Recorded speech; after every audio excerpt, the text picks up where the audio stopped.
नमस्कार, हम अफरोज। दोपहर 3 बजे के भोजपुरी समाचार में स्वागत बा। सबसे पहले प्रमुख समाचार। आज के प्रतिनिधि सभा बैठक और आइल, अब 3 गते बैठक बैठी।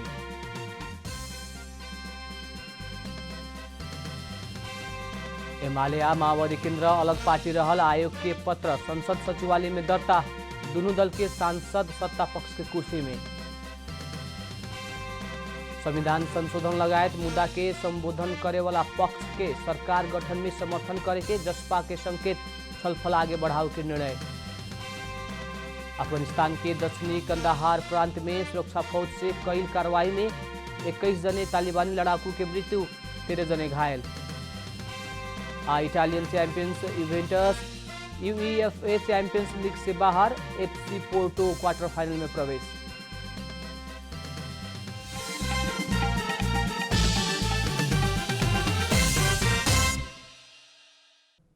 अब पूरा समाचार। प्रतिनिधि सभा के आजू के बैठक कुछ बहाल वाला आ कुछ पूर्व करके 14 सांसद के निधन में शोक प्रस्ताव पारित करत उड़ाइल बा। सभामुख अग्नि प्रसाद सापकोटा दोसर का बैठक आवेला 3 गते दोपहर 1 बजे खातिर बोलावे के बतौले बानी। प्रधानमंत्री के सिफारिश में राष्ट्रपति से भइल विघटन असंवैधानिक ठहर करत सर्वोच्च अदालत से पुनर्स्थापना कर देहला बाद संसद के दोसर का बैठक आजू बैठल रहे। सर्वोच्च प्रतिनिधि सभा पुनर्स्थापना बाद पहिलका बेर गैल एतवार के बैठक के शुरू के ही कार्यसूची में संवैधानिक परिषद संबंधी अध्यादेश रखला बाद कांग्रेस आ जसपा विरोध करत रोस्टम घेराव कैले रहे। दाल नेपाल समूह के सांसद सब कार्यसूची में अध्यादेश समावेश कैल कहत बैठक ही बहिष्कार कैले रहे। निर्वाचन आयोग नेकपा एमाले आ माओवादी केंद्र औपचारिक रूप में अलग पार्टी रहल पत्र संसद सचिवालय में पिठाउले बा। आयोग के उ पत्र सचिवालय में दर्ता भइल है। एमाले आ माओवादी केंद्र औपचारिक रूप में विभाजित रहल जानकारी आयोग से करावला पर भी दोनों दल के सांसद सत्ता पक्ष के ही लहर में बैठी। माओवादी केंद्र सरकार के देहल समर्थन फिरता ना लेहला के कारण एक लहर में कुर्सी राखल गईल बाटे। सर्वोच्च अदालत के फैसला मुताबिक निर्वाचन आयोग मंगर के नेकपा एमाले आ माओवादी केंद्र अलग अलग भइल निर्णय कैले रहे। बीतल एतवार के सर्वोच्च अदालत एमाले आ माओवादी केंद्र के पार्टी एकीकरण बदर कैले रहे। नेपाल कम्युनिस्ट पार्टी माओवादी केंद्र संसद सरकार राजनीतिक प्रक्रिया संविधान कार्यान्वयन के प्रक्रिया आगे बढ़ाव के संबंध में प्रमुख प्रतिपक्षी दल नेपाली कांग्रेस आ जनता समाजवादी पार्टी से छलफल कर रहा बा। पार्टी केंद्रीय कार्यालय पेरिस डाँडा में बैठल स्थायी कमिटी बैठक वर्तमान राजनीतिक परिस्थिति के बारे में प्रमुख प्रतिपक्षी दल कांग्रेस आ जसपा से प्राथमिकता के साथ छलफल आ वार्ता करे के निर्णय कैले रहे। आवश्यकता के आधार में नेकपा एमाले से भी वार्ता के प्रक्रिया आगे बढ़ाव के निर्णय भइल नेता नारायण काजी श्रेष्ठ जानकारी देहने।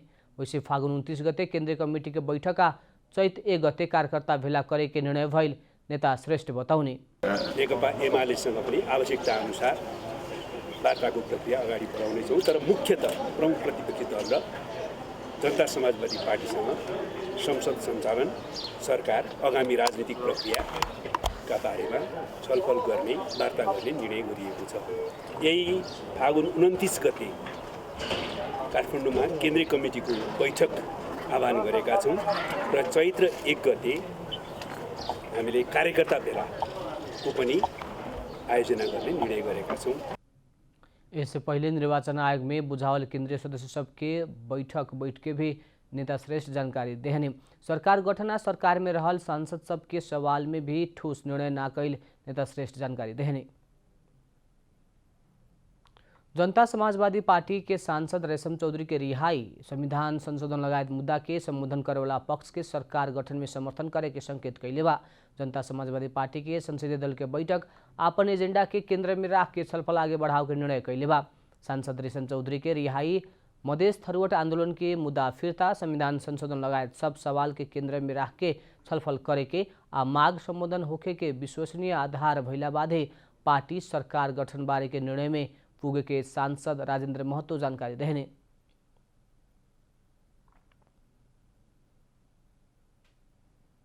अब केपी ओलीको परीक्षण त धेरैचोटि भएको छ नि त, विगतका सरकारमा के गर्यो त हामीलाई थाहा छैन। त्यसैले अब फलानाले गर्छ, ठिकानाले गर्छ, सबैलाई हेरिसक्या हो। संविधान बनाउँदाखेरि यी कांग्रेस एमाले माओवादीले गोली चलाएर संविधान बनायो होइन, प्रतिगमनमाथि प्रतिगमन फेरि केपी ओलीले गरायो होइन। यो सबै कुरा अनुभव छ नि हामीलाई। त्यसैले कसले के गर्छ त्यो चाहिँ कुराले हुन्छ। अब त कामले उधारो होइन, नगदमा चाहिन्छ। जनताको सवाल ठग ठगौतीमा हुनेवाला छैन। धेरै ठगियो के, धेरै झुकायो हामीलाई, तर यो हुनेवाला छैन। सब पक्ष से वार्ता करके अवस्था बुझ के ही पार्टी से आवश्यक निर्णय लेवे के नेता महत्व बताउने संसदीय दल के वरिष्ठ सदस्य महंत ठाकुर के अध्यक्षता में बैठक रहे। राष्ट्रीय जनता पार्टी नेपाल और समाजवादी पार्टी के संसदीय दल विघटन होके जनता समाजवादी पार्टी के रूप में एकता भइल रहे। भोजपुरी समाचार में अब छोड़ विश्राम।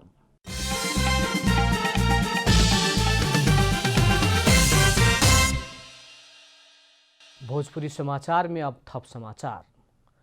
नेकपा एमाले के नेता लालबाबू पंडित वर्तमान कार्यकाल भीतर प्रधानमंत्री केपी शर्मा ओली पर कोनो भी अविश्वास के प्रस्ताव न आओ के बतौले बानी। राजधानी में आयोजित अंतर्क्रिया में नेता पंडित अब के बाकी कार्यकाल भी एमाले के ही नेतृत्व करके आवधिक निर्वाचन में जाएला जोड़ देने। प्रतिनिधि सभा के विघटन तरफ ले जाके कोनो भी निर्वाचन में जाए क्या एमाले के दबा के फायदा लेवे के सोचले बाटे त ऊ ओकर सपना ही होखे के वहाँ के बताउने। विश्वास यो प्रतिनिधि सभाको कार्यकाल भित्र अविश्वास प्रस्ताव आउँदैन। छिटै प्रतिनिधि सभा फेरि विघटन होस्, फेरि चुनाव होस्, अनि खिचल्लो त छँदै थियो, त्यसको च्याखे थापेर आफूलाई फाइदा हुने ठान्छन् भने मैले त्यो सपना पूरा हुँदैन र त्यो सपनालाई मैले सिल्ली सपनाको रूपमा मात्र लिन्छु।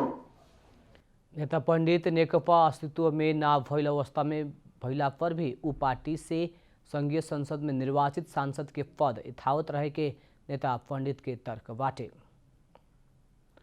शिक्षा विज्ञान तथा प्रविधि मंत्री कृष्ण गोपाल श्रेष्ठ समय में ही पाठ्य पुस्तक छाप के विद्यार्थी के हाथ में पुगावे के निर्देशन देहले बानी।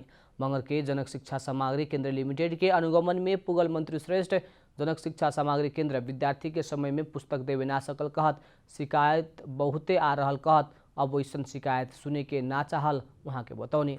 कोनो भी हालत में विद्यार्थी के पाठ्य पुस्तक अभाव होके ना देवेला पुस्तक के प्रकाशन करेला मंत्री श्रेष्ठ निर्देशन देहने।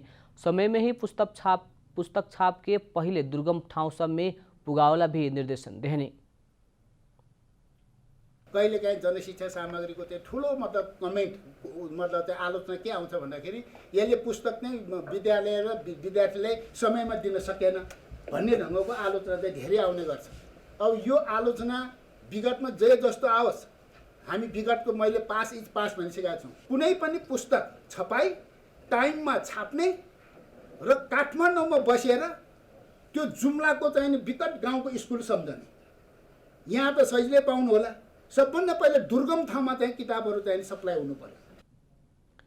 अब नया शैक्षिक सत्र अषाढ़ से शुरू होके के कहत मंत्री श्रेष्ठ कक्षा 1 से 12 कक्षा तक के पुस्तक प्रकाशन करे खातिर निर्देशन देहनी है।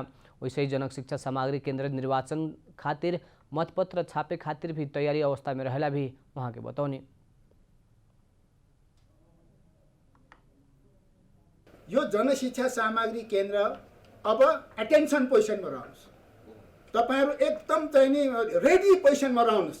हामीले अहिले हेरेका मेसिनहरूमध्ये निर्वाचन आयोगबाट प्राप्त गरेको मतपत्र छाप्नलाई राखिएको मेसिन, त्यसलाई पुरा अपडेट पोजिसनमा रेडी पोजिसनमा राख्नुहोस् र निर्वाचन आयोगले आदेश दिनेबित्तिकै खरर मतपत्र छापिने गरेर तयारीमा रहनुहोस्।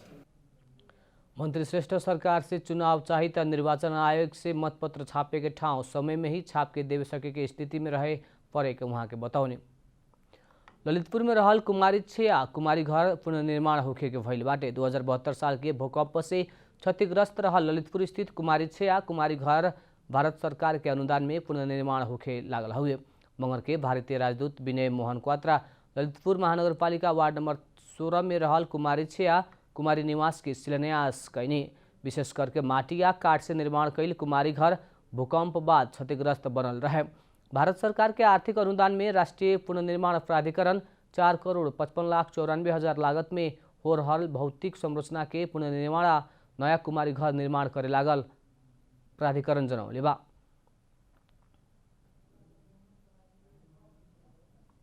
2072 साल वैशाख 12 गतेको भूकम्पबाट यो के भयो भने यो भवन पनि क्षतिग्रस्त भयो। यस भवनको गाह्रोहरू चाहिँ चिरा परेको, तेर्सो, ठाडो र चिरा परेको र यो भवन त्यसपछि चाहिँ प्रयोग हुन लायक रहेन।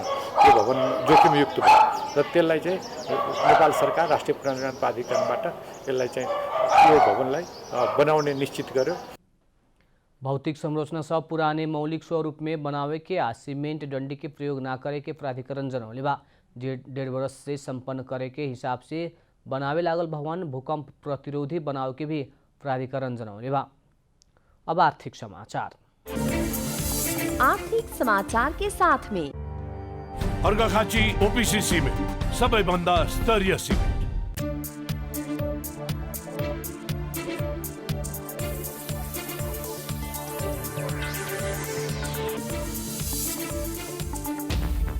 आज नेपाली बजार में सोना के दाम प्रति तोला 600 रुपया से बढ़ल बाटे। मंगर के प्रति तोला 85,600 रुपया में कारोबार भइल छापावाला सोना आज 86,200 रुपया में कारोबार हो रहल बाटे। वैसे ही तेजाबी सोना प्रति तोला 85,750 रुपया में कारोबार हो रहल बा। आज चांदी प्रति तोला 15 रुपया से बढ़ के 1,270 रुपया निर्धारण भइल नेपाल सुन चाँदी व्यवसायी महासंघ जनौले बा। आज चांदी प्रति तोला 1,255 रुपया में कारोबार हो रहल बा। भोजपुरी समाचार में अब छोट विश्राम।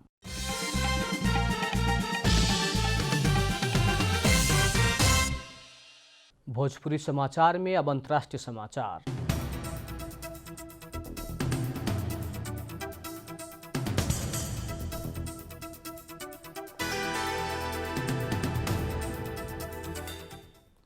अफगानिस्तान के दक्षिणी कंदहार में सरकारी सुरक्षा फौज द्वारा कईल गई कार्रवाई में 21 जने तालिबान लड़ाकू मारल गई बा। तालिबान लड़ाकू लुका के बैठल इलाका के लक्षित करके कईल गई सैनिक कार्रवाई में 13 जने घायल भइल बताओल गई बा। कार्रवाई में अफगान हवाई बल सहयोग कैले रहे।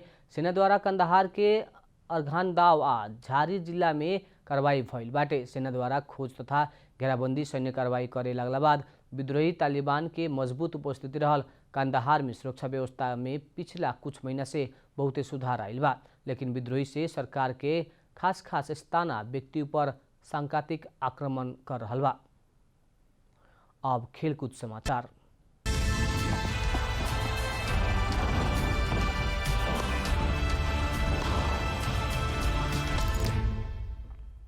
इवेंटस के स्तब्ध करत FC Porto Champions League football के क्वार्टर फाइनल में स्थान बनौले बा। अंतिम 16 के दोसर लेग में मंगर के रात इवेंटस संगे 3-2 से हारला बाद समग्र में 4-4 के बराबरी भइला बाद पोर्टो अवे गोल के आधार में अंतिम 8 में पुगल बाटे।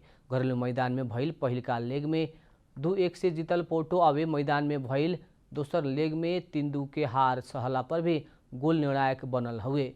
मंगर के रात घरेलू मैदान में भइल खेल में इटालियन क्लब इवेंटस खातिर चिएसा से 49वां आ 63वां मिनट में तथा पोर्टो खातिर ओलिवेरा 19वां मिनट में मिलल रहे। पेनाल्टी में गोल कैले रहलन। निर्धारित समय में इवेंटस आगे रहला पर भी अवे गोल के आधार में बराबरी भइला बाद खेल अतिरिक्त समय में गईल रहे। 54वां मिनट में तारेमी दोहरा पियर कार्ड पाके मैदान से बाहर भइला बाद 10 खिलाड़ी में सीमित भइल पोर्टो खातिर ओलिवेरा 115वां मिनट में गोल कैले रहलन। 117वां मिनट में राबियोट गोल करके दोसर लीग में इवेंटस के जीत दिलौले रहलन।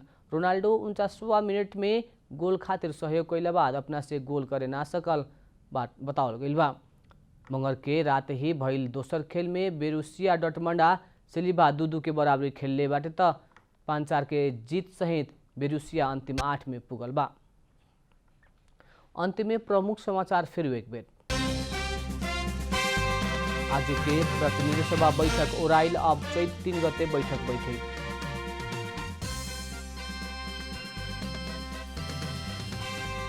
एमाले माओवादी केन्द्र अलग पार्टी रहल आयोग के पत्र संसद सचिवालय में दर्ता। दोनों दल के सांसद सत्ता पक्ष के कुर्सी में। संविधान संशोधन लगायत मुद्दा के संबोधन करे वाला पक्ष के सरकार गठन में समर्थन करे के जसपा के संकेत। छलफल आगे बढ़ावे के निर्णय। अफगानिस्तान के दक्षिणी कंदहार प्रांत में सुरक्षा फौज से कई कार्रवाई में 21 जने तालिबानी लड़ाकू के मृत्यु, 13 जने घायल। Italian champions events UEFA champions league से बाहर, एफसी पोर्टो क्वार्टर फाइनल में प्रवेश।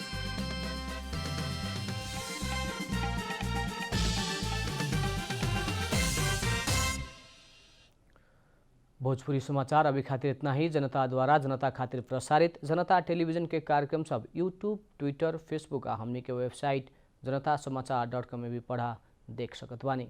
सूचना में अपने के सहभागिता, समय में समाचार हमनी के प्रतिबद्धता। प्रणाम।